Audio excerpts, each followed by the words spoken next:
Welcome to the Get Safe Guardian Perspectives podcast. My name is Brad Young. I'm the director of the Guardian division of Get Safe. And Get Safe is a training company that saves lives to change outcomes for everybody involved. We believe in connection and communication, and that equals safety. So our law enforcement courses and our workplace safety courses really dial in the aspect of making that connection with somebody. I was fortunate enough to be able to connect with Eric McCants, who is a lieutenant in Georgia at a sheriff's office. And I've been following this guy on LinkedIn for a while, and I was very impressed by a management level officer that's able to really push the idea of work-life balance. So I'm going to bring him in and let him introduce himself and give a bit of his background. Eric, welcome. Thank you for having me on. Absolutely. So first of all, just tell us about yourself. Well, a little bit about me. I've been in law enforcement since 2011, so that's about 13 years. Currently, I work in the role as a lieutenant, and I'm over the Special Operations Division. Basically, I'm over the Traffic Division and what we call the Crime Suppression Team. I'm a member of the SWAT team. I started off in 2011 at a small agency called Waynesburg Police Department. I worked there for a little while, resigned, went to work at a college for 2 years. Then I went to the Board of Education for the county that I live in, and then I've been at my sheriff's office ever since. I do have a master's degree in criminal justice, and so that's just a little bit about me. But additional, I am married. I have 5 kids and 1 grandkid. You've got a grandkid? You don't look older than 25 right now. I was like, how does this guy make lieutenant in 5 years? Hey, hard work. But no, I've been in law enforcement for a while, but no, I wish I was 25. I seem to think I'm 25, but once I get out there and start doing stuff, I quickly realize I'm not what I used to be. No, I tell you, my wife saw that well before I did. She was telling me at my last agency before I left, she's like, you are too old to be doing the stuff you're doing. It is time to figure out a different track. So I kind of led into it at the beginning, bringing in the work-life balance aspect of it. So special operations commander or man, is that the right terminology, like for what you've got going on? Well, basically, since I'm just a supervisor lieutenant, I have a captain over me that's over the whole division, and then I'm right below him. Okay. And then you're on the SWAT team. Any specialties with SWAT? You do the chemical agents? I know some agencies do negotiations, and you have snipers, and you have breachers, and you have all of it. What is your role in the SWAT team? Most of the time, I'm going to be the breacher. When I did work with the Marshals, I worked with U.S. Marshals Task Force for a little bit. I was a shield guy, so if our team needs a shield guy, I run the shield. But for the most part, I'm going to be the breacher on the team. Fun. All right.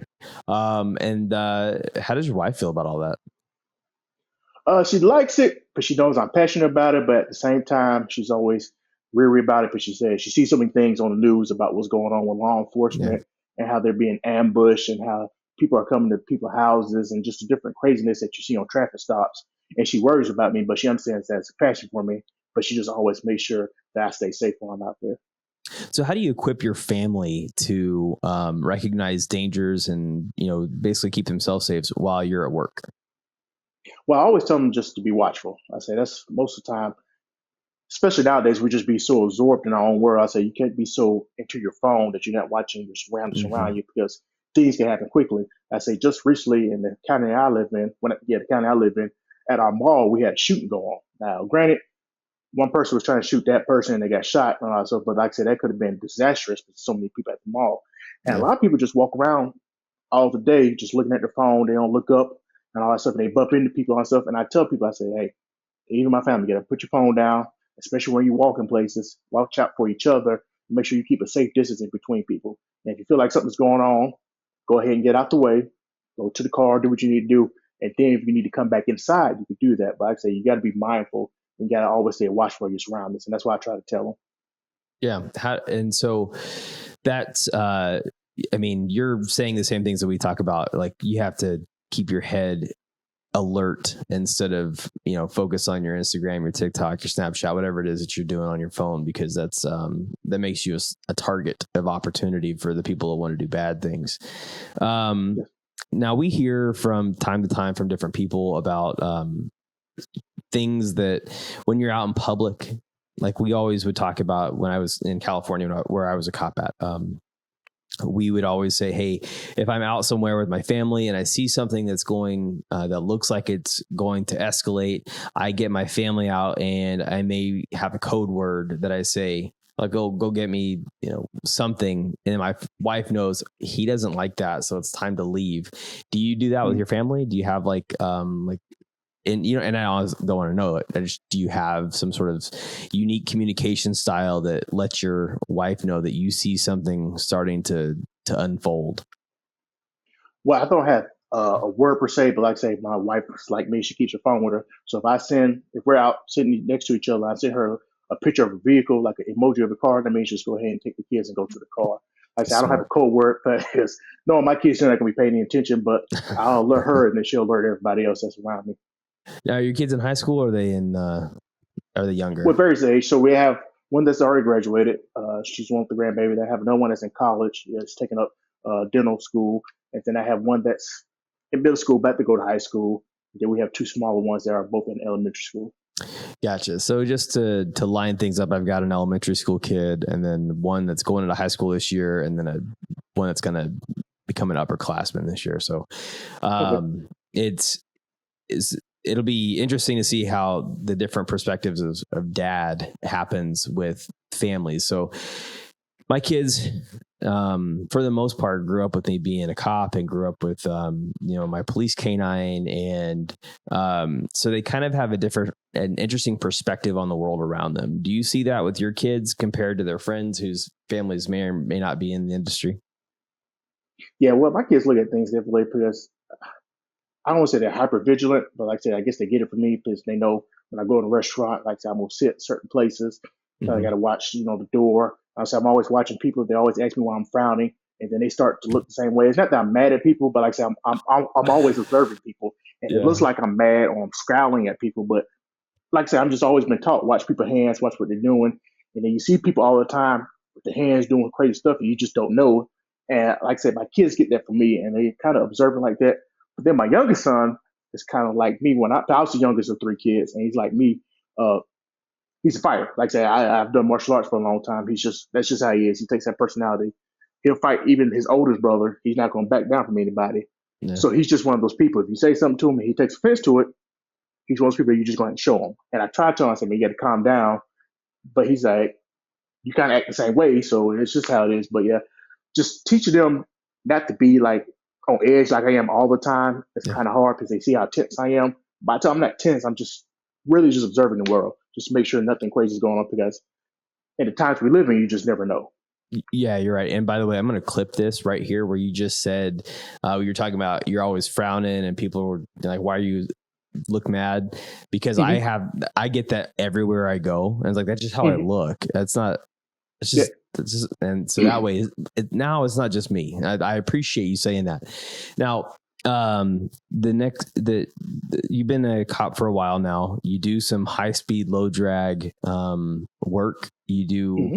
You're on the tactical team. You have a lot of experience, with the things that most cops don't get into because SWAT teams, canine teams, they are a small component of the already small overall organization of law enforcement. So everything is like compartmentalized, right?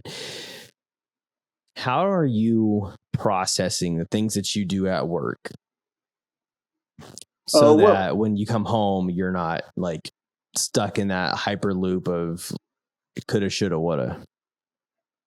well, I will say this. Like I said, I'm really big into interdiction work. So, like I say, if I stop a car and I feel like it beat me, it'll kind of bother me for a while. But most of the time, like I say, it's just coming home, talking about it, getting them out the way, letting know like, hey, this went on at work, that went on at work. This is what I did. This is what happened. Like I had a car chase. I lost some. He might have had some drugs on him, but he threw them. Get it on out the way. But like I say, if you go ahead and talk about it and just have that conversation with your spouse, your kids, and all that stuff, it's already out the way. But like I say, if not, you'll end up talking on the phone to your friends, like, hey, man, we really missed it. But like I said, I've been there before. Like I said, when I first started in law enforcement, it was just cops 24/7. And like I Yeah. say, it's kind of hard from that because being a law enforcement officer, you kind of let being a police officer become your identity. And like I Yeah. say, it's a hard thing that we all face. But I say, I go to certain places and I'll be like, okay, well, I'm a cop. If something goes on, I got to act and all that stuff. But you got to remember that you can't be a cop 24/7. And so you go to the job, when you go to work to do your job, And when you come home, you got to take off that gun and badge. I'm not saying that you don't have to act, but you got to make sure you have a normal life outside of that. So try to get that process out the way before I get home, or just talk to her time I get home and my kids. It's something I do so I can relax and let it go, and then just enjoy other things. Because I find myself watching cop shows anyway. Like I said, I watch On Patrol, Yeah. Chicago PD, stuff like that, and I Hmm. try to get out of that. But it just happens, and I see myself critiquing their techniques on TV. And I got to remember, like I said, this is just for views. It's not real life. So it's one of those things that we all battle with. Yeah, for sure. I also enjoy Chicago PD, and I find myself being disappointed. Like, oh, come on, go back to the other stuff. Right? So as a manager, how are you instilling that attitude into the newer officers? Well, I got to let them know that hey, family comes first. Like I said, because at the end of the day, this job can end at any time. And like I said, I've seen officers come to work, then they have a bad injury, they get in a wreck, they get shot, and they can't be a law enforcement no more. And a lot of times that devastates them. But you got to know it's something outside of law enforcement. I tell them, if you got kids, make sure you spend time with your kids. Like I said, I've been there before. I remember wanting to come to work 7 days a week. I'm like, I know something's going on. I need to go out there. I need to solve it. But at the end of the day, you got to make sure you have that balance. Take your time off, enjoy your family, and then when you get back to work, enjoy work. And that's why I try to instill them. I told them, hey, like my sheriff told me, he always said, man, go get your education, get those certifications that can no one take away from you, like your FTO, your supervisor certification, your instructor certification. And then, like I say, get a degree, make yourself marketable. Because always understand you're not going to be able to run a gun your whole life. It's just not. It's Yeah. just not possible. So you got to make sure you step outside of that, and then also make sure you enjoy your family. Like I said, one of the worst things you can do is just focus so much on the job that you lose touch with your family.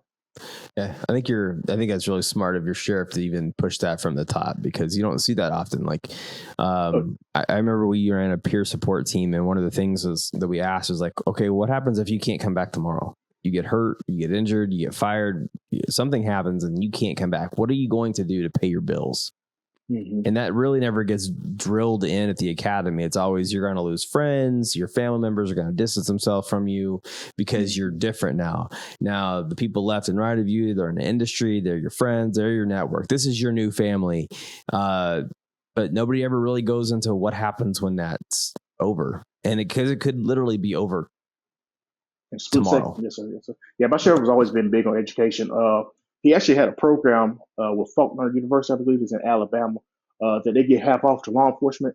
And like I say, he's had at least 8 or 9 officers. I went to University of Phoenix, but he had a couple of officers go through that program to get their bachelor's degree. And he always told me, he said, man, the days of staying at law enforcement agency of 15, 20, 30 years are over for most people. Yeah. I mean, a lot of times, you work at this agency, you get 5, 10 years, maybe 2 or 3 years, get your experience, move over to something bigger and better. And he said most people didn't tell him back in his day about going state or federal.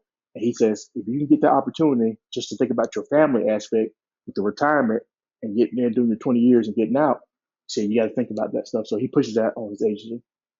So you said you started in 2011. That puts you at what? Coming up on your 15th year? 14th Yes, sir. year? Yeah. So, 13, 14, yes, sir. are you gonna do the full bid? I plan on it, but I say I'm into a lot of different things. Like I say, one, I like instructing. So I plan on trying to become an adjunct instructor, but I also like teaching law enforcement stuff. Like I told you before, I'm really big into proactive policing. And like I said, that's something I'm really passionate about. So I could talk about that all day. But also, like I said, I'm involved with writing. I've been writing since I was younger. I say writing is one of the reasons that got me kind of, let go from my first agency. But I just want to do different things. Like I say, don't get wrong, I love law enforcement. I say I don't foresee myself leaving it, but if something does come up, make sure I have different avenues that I can go to. Like I say, that's why he says it's always big on being in education or getting a degree. Because I say it can transfer out of being in law enforcement. Like I say, I know people like just from LinkedIn that were in law enforcement for 15, 20 years, and now they're running security companies or they're directors of banks and stuff like that for security. So it translates out. So I don't plan on leaving law enforcement, but like I say, you never know what's going to happen in the future. Yeah, no, I think it's smart to get involved. Is your agency a part of the NTOA, the National Tactical Officers Association, or as a SWAT guy, are you a part of that club? No, see, in Georgia, we do have a Georgia TOA. Matter of fact, somebody was just talking to me earlier this year about joining up. I had a chance to do it because they always tell us about going to this conference. I don't know, but like I say, just this year, I went to firearm instructor school and it's with the NRA, and they was talking about make sure you try to join that up. The reason I even bring that up, so I was a negotiator, and I paid for my own membership to be a part of the NTOA, the National Tactical Officers Association, because like you, I like to write things, and they're always looking for articles on very specific pieces of law enforcement as it relates to the tactical environment. So, and then they peer review them, and then they publish them in a nationally certificated publication. So, you submit your article, they read it, and then all of a sudden now you're in a national trade magazine as a subject matter expert on this.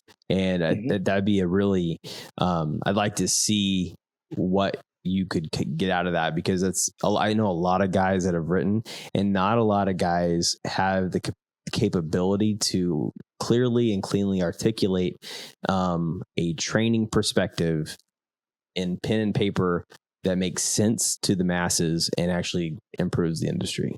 So I think I'm not telling you what to do. You're a lieutenant. I'd never do that, but great opportunity for you. Like that's huge to do that. Yeah, I'll look into it. Like I said, I've had a couple of guys, like I said, it was this guy that was over our SWAT team, Scott Ushery. Now, I don't know if he wrote for that, but he's right for different things about different tactics. And like I say, he does training, like pistol training and rifle training for different law enforcement agencies, but he's really good on the tactical side. So even if I couldn't, I still know people that benefit from that too as well. So you said something about being like an adjunct professor. What would you want to teach? I would want to do criminal justice, but the thing is, like, every place is online. I just feel like I'll better serve my purpose face to face. I feel like I can connect better with people.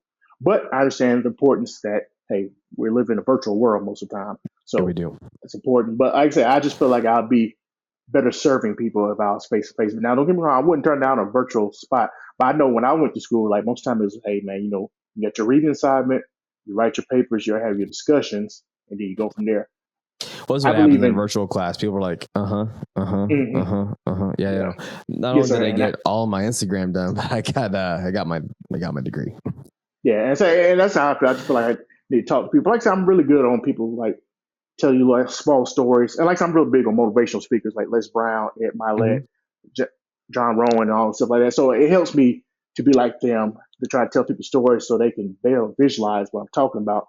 But like I said, I wouldn't mind doing it online. It's kind of funny because everybody has a lot of people have criminal justice degrees, so it's kind of hard to get into that sector of being an adjunct instructor. Now, do you find that having a criminal justice degree, you said you have a master's in that, right? Yes, sir. Do you find that having a master's degree in criminal justice gives you a unique perspective on, I guess, for lack of a better term, criminal interdiction, police work? Well, it does, and it doesn't. But like I say, you don't want to become too studious and that you overlook the basics. But like I say, it gives you a better understanding to study. Like I say, I tell all my officers that, why if you get the chance for your HC to send you to training that you want to do it, but I always tell them that sometimes you're just gonna have to pay out of pocket.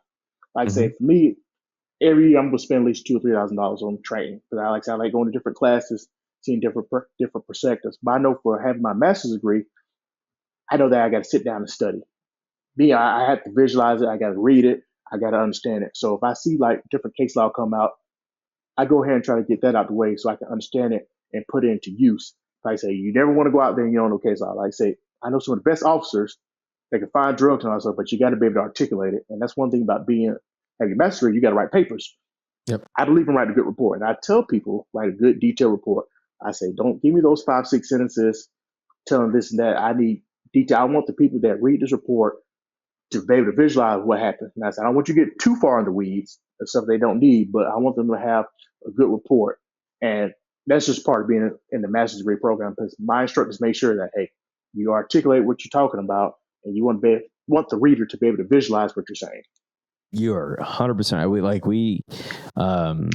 We had his episode comes out next week, but it was talked to a guy up in New York, and we talked about writing reports for longer than I thought we were going to, and it's really, and it's because like if you don't document it, it didn't happen. Mm-hmm. And two, if you make simple and silly mistakes in your report, you lose credibility on the stand. And if you lose credibility on the stand, what does that mean for the victim that you were trying to support by arresting the suspect? Mm-hmm. So like it's hugely important to write really good reports. And I think that's it's, everybody has an opinion on what a report should have, just the facts and just the minimum. But like, what do you think? I think you should, and I'm not telling people to put as much as you need to in there, but you got to make sure you establish it.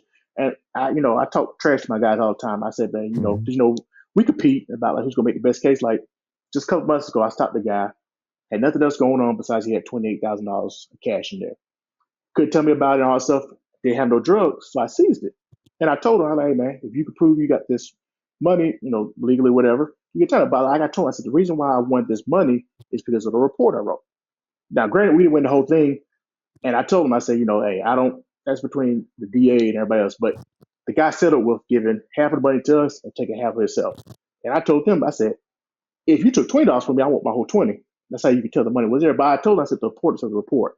I told him about his body language, how he was talking, how he was looking off. I said, you got to be able to notate all that so people could see that he wasn't really involved in what he was doing. And that's why I tell people, I say, that's important. I say, you don't want to get to a place and you're out of report with somebody and something major happens like ag assault or something like that. And if you get major details and they can't say, then you go to court.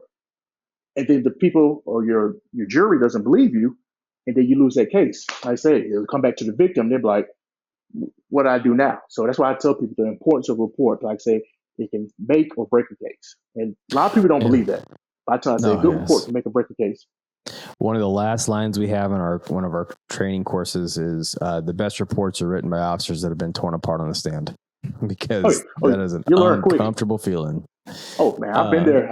I've been there before. You sit there and you be wondering if you're a prosecutor, like, are you gonna say something for me? And I say, you just sit there and you just get beat down. And you just sit there and take it, and you'll learn next time not to ever let that happen to you again. Your Honor, I'd like to object on my own behalf just because I want this to stop. I say, please, just let me go. I say, if y'all gonna drop the case, but let me get down from here. Yeah, I'm an idiot. I apologize. I would like to leave. Is that okay? Yes. I've been there, and I say it hurts. It hurts when it's the prosecutor too. And you're like, man, we were on the same side. Why did you do that? Mm-hmm. But you learn sometimes the best lessons are learned the hard way. I want to back up just a hair. You talked about motivational speakers, and I think that it's really important for managers and leaders in law enforcement to be able to motivate the men and women that work for them to go out and be tactically and technically proficient and do the job based on their authority for the purpose of serving their communities. Do you have any go-to motivational quotes or stories that you use to like light a fire under your teams?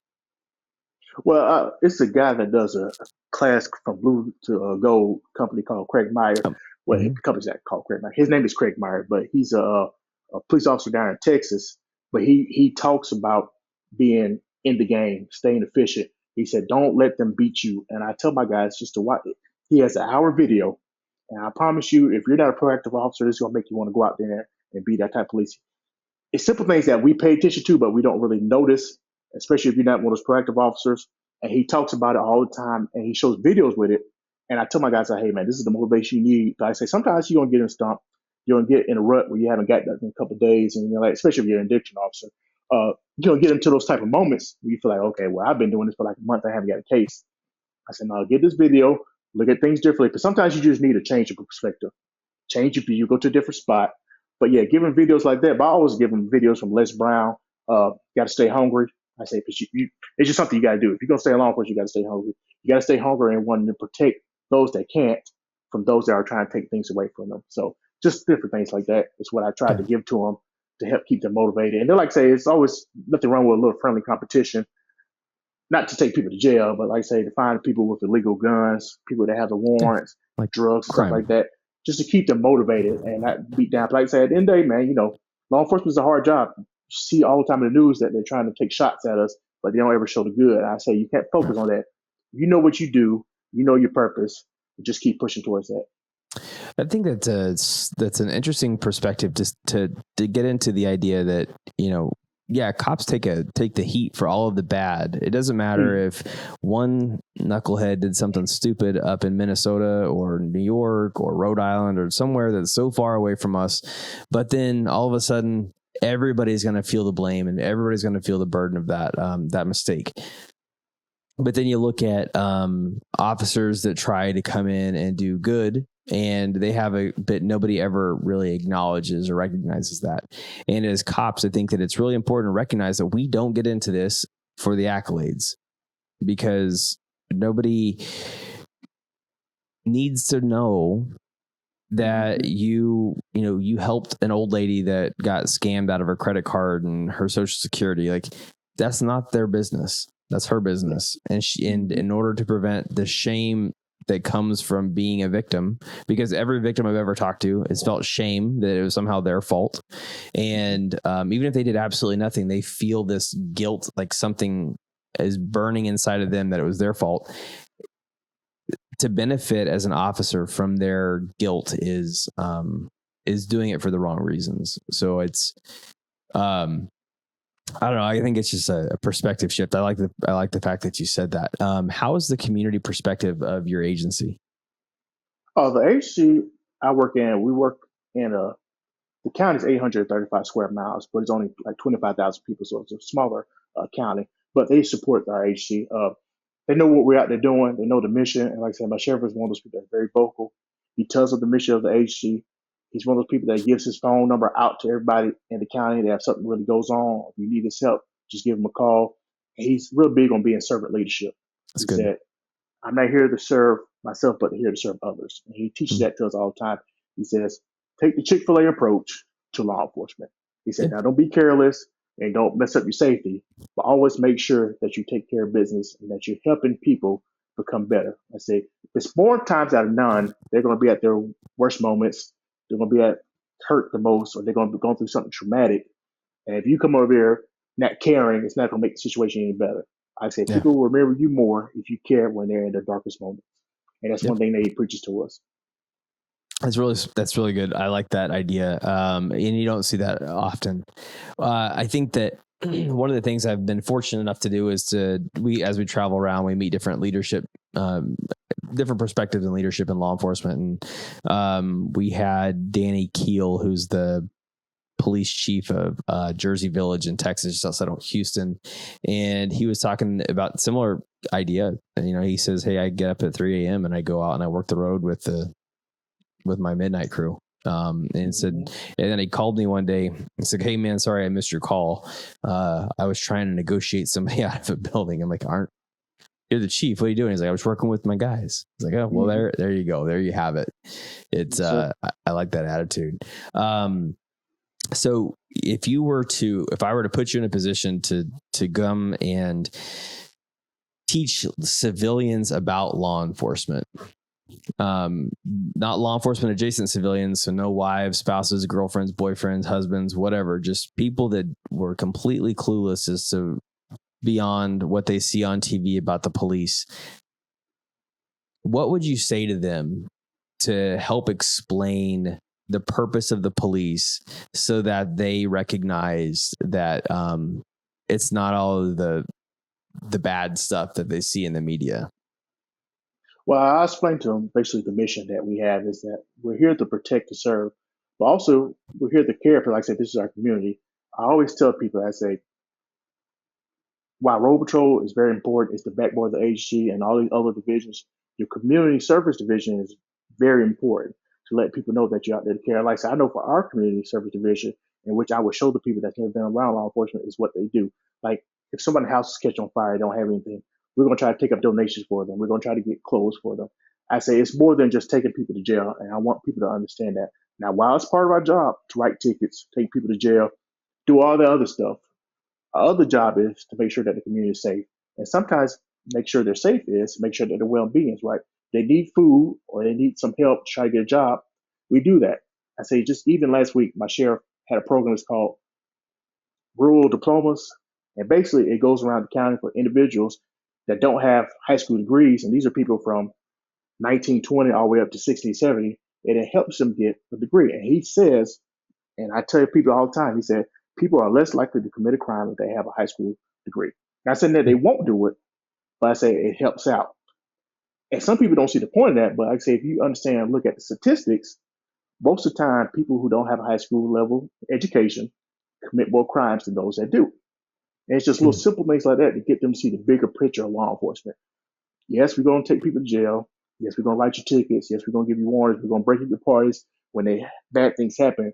But also the other good parts about law enforcement, that when someone's on the side of the road, they don't have air conditioning, they need a tire change, we're going to stop by. We're going to make sure they're okay.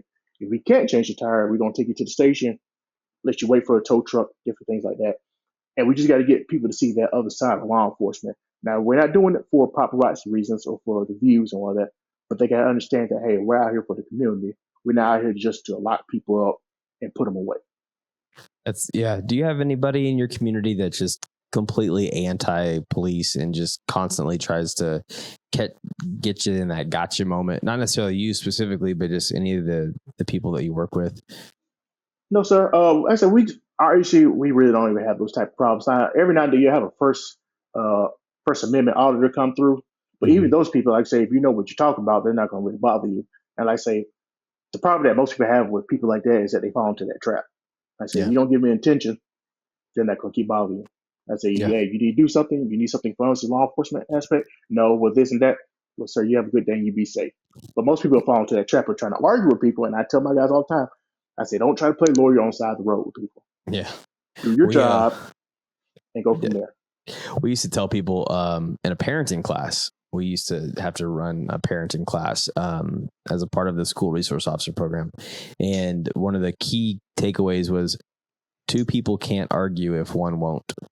One of you has to be the grown up. And just, do you feel better? Are we done? Okay. Yeah. Thank you. Have a nice day.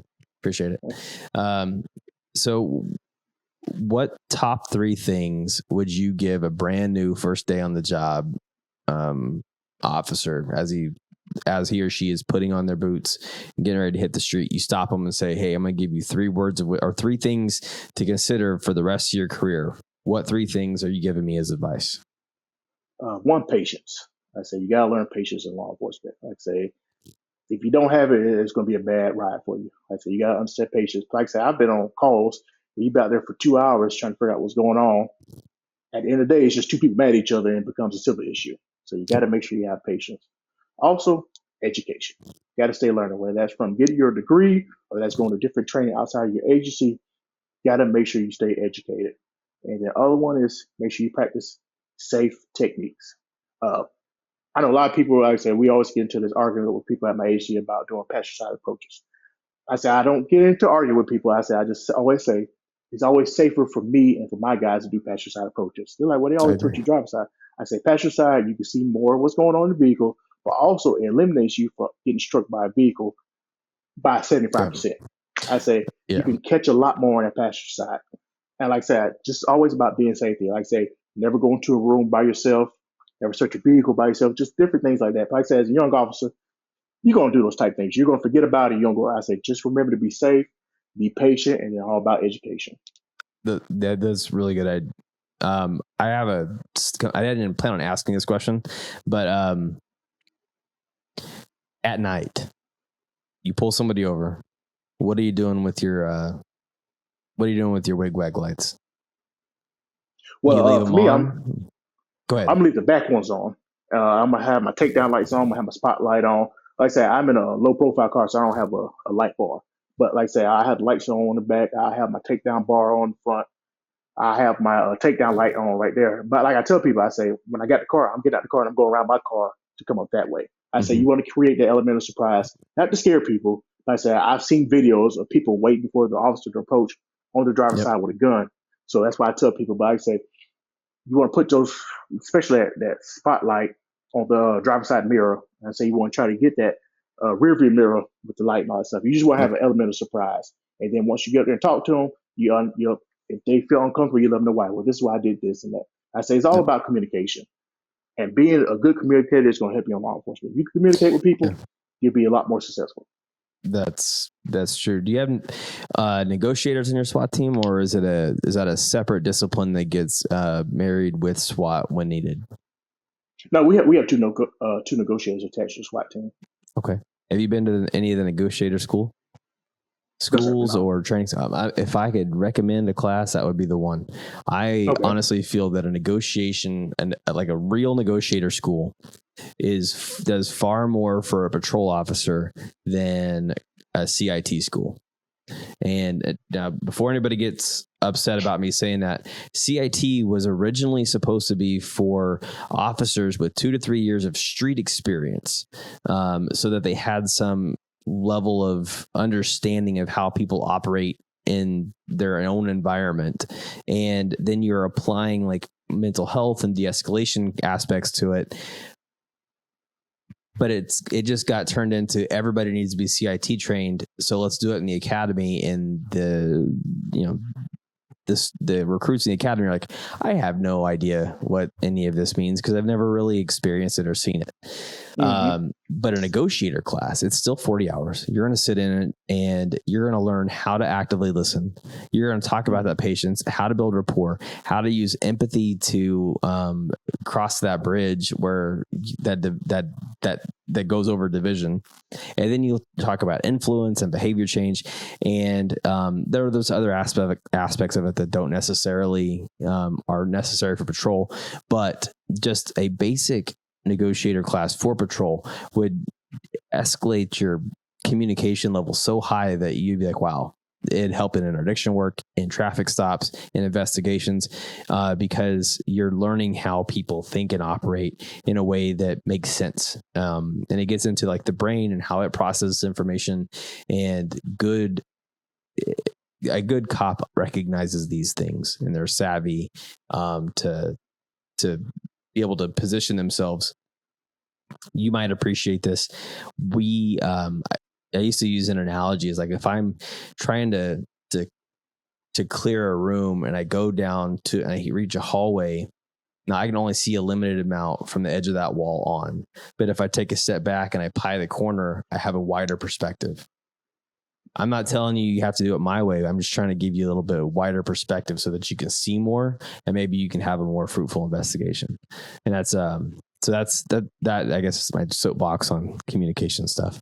Where can people find you? Just on LinkedIn. Like I said, that's the only social media I really use as far as the law enforcement thing. Just under my same name, Eric McCants. Like I say, I am in the process of writing a book, and like I say, I have an LLC for it, so I plan on going forward with that. But at the moment, like I say, Eric McCants, LinkedIn is where most people find me at. And as soon as Eric's book is ready, and if he wants us to, we will absolutely push it out through our channels so that people can see it. Because honestly, he's in Georgia and I'm in Idaho, and the company Get Safe proper is in California. And because we're all over the map, it extends that reach. So anything that we can do to help guys like Eric and gals like Eric that have the right mindset to go out there and make a huge difference in their communities by doing things correctly in the right way, learning from mistakes and making things better, the better we can do. Is there anything else you want to add today before we wrap up, Eric? Not really. Just want to tell everyone to stay safe. And like one of the best quotes I heard from Les Brown, I tell everybody is just, especially in law enforcement, is learning how to be graceful in ungraceful situations. I say you're going to be in some of those situations where all hell's breaking loose. But if you can stay in control of your emotions, you're going to come out on top most times. Just no truer words have ever been spoken. I'm telling you. Straight from the horse's mouth. All right. This is my opportunity to plug, Get Safe is the Guardian Division specifically has a fully funded de-escalation 8-hour crisis intervention course for law enforcement that is free to you from the DOJ, meaning all you have to do is contact us at lawenforcement@getsafeusa.com, and I personally will call you to set up that training. And it's just, you have to be a sworn agency. You've got to put 20 to 40 people in the classroom, and the government will pay for it. So if you don't have a huge training budget but want communication tactics and that really dial in for your officers with hands-on training and learning environments, and then also learn about things like autism and schizophrenia and post-traumatic stress and report writing. All of this is covered, and we come to you at no cost to you. So again, that's law enforcement at getsafeusa.com, or check us out on the website at getsafeusa.com or getsafeuniversity.com and find the cops funded CIT and de-escalation training. And if anything else, have a safe day and stay safe out there, because the world's a crazy place and it ain't going to get any calmer. So, all right, take care, and we will talk to you next time.